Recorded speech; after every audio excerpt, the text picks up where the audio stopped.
Friday po, na i-on air sa programa ko sa Wanted sa radyo, itong magkasintahan, sikat po ito, si Mikey Agustin and Yexel Sebastian. Daan-daan libong milyong piso na, hundreds of millions of pesos na po ang na-scam nila, investment scam.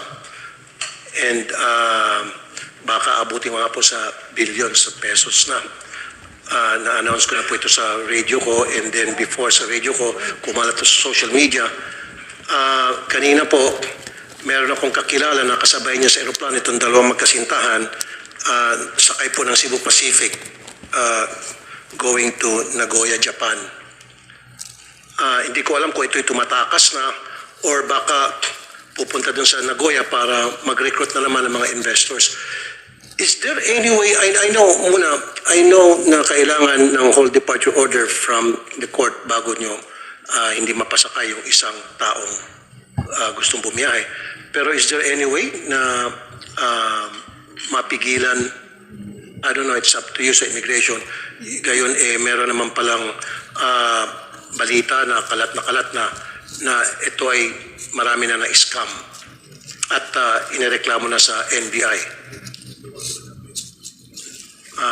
Attorney Commissioner, go ahead, please. Commissioner. Good morning, Mr. Chair, Senator Tolpo. With the permission of the Secretary. Indeed, our records show that Mikey Trixia Agustin and Bixel Sebastian left for Nagoya this morning at 7 o'clock. And based on our records, the two subjects have no whole departure order, and in fact they have no derogatory record based on our database, other than a whole departure order that can be issued only by a regional trial court upon a case filed. The Department of Justice can also issue an immigration lookout bulletin, but there must be a complaint already filed with the prosecutor's office, or a precautionary hold order can be issued also by the court upon filing of the criminal complaint with the prosecutor's office.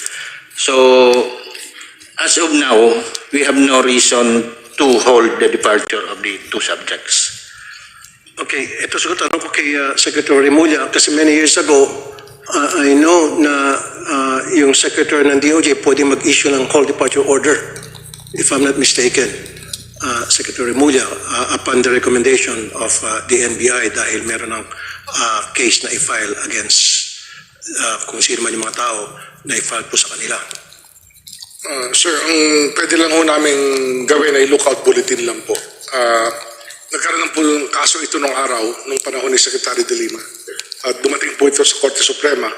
At hanggang lookout bulletin lang po ang aming pwedeng gawin. Kasi yung right to travel po yung ating titingnan. Ngunit kung gagawa po tayo ng batas na magkakaroon po tayo ng ibang pagsusuri sa mga taong may kaso o dapat kasuhan, maaari po nating panghawakan pa yung mga tao. Pero sa ngayon po, kailangan igalang po natin yung right to travel na sa saligang batas.